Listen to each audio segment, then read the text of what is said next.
Quando os soviéticos chegaram na Manchúria em 1945, eles encontraram uma unidade japonesa lotada de restos de animais e pessoas. Não havia mais ninguém lá.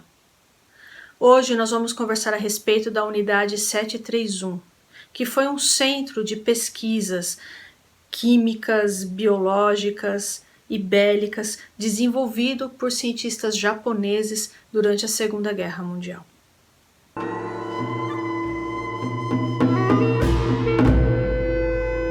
Olá pessoal, tudo bom com vocês? Eu sou Juliane, você está no canal Vai Veja, por aqui eu falo a respeito de história e literatura. Se te interessa, se inscreve por favor, eu peço que você utilize o campo dos comentários, mande esse vídeo para os seus amigos e não se esqueça do seu like.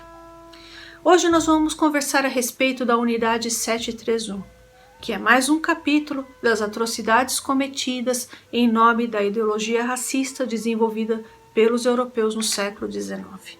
Mas antes da gente entrar propriamente na unidade 731, vamos entender um pouco a respeito de como era o Japão na época. Entre os séculos 17, 18 e 19, o Japão era um shogunato. O que é isso? Os shoguns eram parecidos com os senhores feudais europeus. Eles, além de senhores de terra, eram chefes militares. Havia a classe dos samurais, que era uma casta de guerreiros profissionais. Também tinha o imperador, mas em muitos momentos os shoguns tinham mais poderes do que o próprio imperador.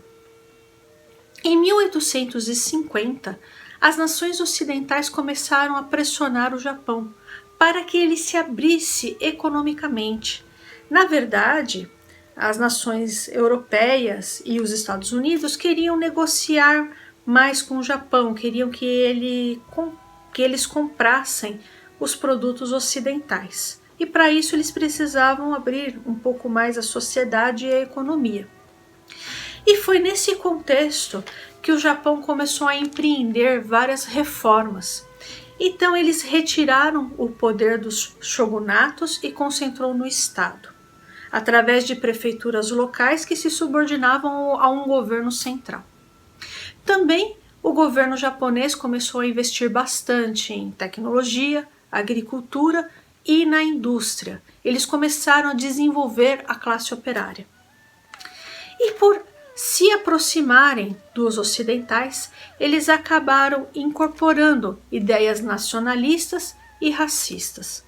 E assim o Império Japonês passou a desenvolver ideias de que os japoneses eram uma raça, entre aspas aqui, superior, enquanto outros eram raças inferiores, principalmente os chineses.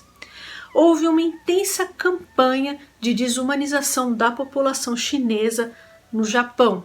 Eles associavam os chineses a ratos e porcos, algo muito parecido com o que os alemães fizeram com os judeus. E assim, o Japão começou a desenvolver ideias imperialistas. Houve a guerra russo-japonesa com vitória do Japão e os japoneses anexaram a Manchúria.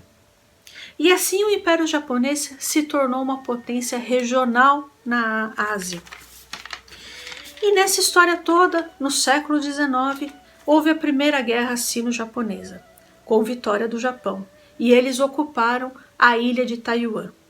Em 1931, na Segunda Guerra Sino-Japonesa, os japoneses novamente invadiram a China. E aí os comunistas liderados por Mao Tse-tung e os nacionalistas liderados por Chiang Kai-shek, na China, se uniram para combater o exército japonês. Porém, o exército chinês estava muito mal equipado. Eu tenho um vídeo a respeito do massacre de Nanquim. Se vocês não viram, vou deixar nos cards, tá bom? E o Império Japonês cometeu atrocidades na Ásia. E uma das piores coisas foi a unidade 731. O complexo 731, ou unidade 731, os dois nomes estão corretos, foi criado originalmente para promover saúde pública. Depois os japoneses entenderam que essa unidade deveria trabalhar em prol dos soldados japoneses. E assim eles começaram a realizar pesquisas e vários experimentos científicos, a princípio com voluntários. Os Acordos de Genebra de 1925 proibiam o uso de armas químicas e biológicas. Porém, o Império Japonês acreditava que deveria se preparar para esse tipo de guerra e mais, que eles deveriam desenvolver esses tipos de armas. E assim, eles começaram a utilizar pessoas como cobaias. As principais cobaias humanas foram os chineses, coreanos, mas também tiveram soviéticos, norte-americanos, indianos, ingleses. E o líder dessa unidade era um tenente-general chamado Shiro Ishii. Ele é conhecido como o Mengele japonês. E junto com outros cientistas que ele também recrutou, eles infectaram essas cobaias com diversos tipos de patógenos para estudar como que essas doenças se comportavam no corpo, nos corpos em diversas situações. Pessoal, não vou poder detalhar para vocês como foram essas pesquisas, tá? Não tem como. Mas elas envolviam sífilis, ratos, coisas horrorosas. Foi nessa unidade que esses cientistas infectaram pulgas com peste bubônica e posteriormente essas pulgas foram lançadas na população chinesa. Tem um filme chinês chamado Unidade 731. É um filme bastante realista e ele é muito pesado. Eu não aconselho que você assista se você estiver mal, porque tem cenas assim terríveis, tá? E aí, vocês estão sentados? Se você não estiver sentado, senta. Tá? Senta aí. Tá? O general MacArthur concedeu imunidade aos envolvidos e a todos esses cientistas. Nenhum deles foi julgado, porque o general MacArthur e os Estados Unidos tinham interesses nas armas desenvolvidas pelos japoneses na Unidade 731.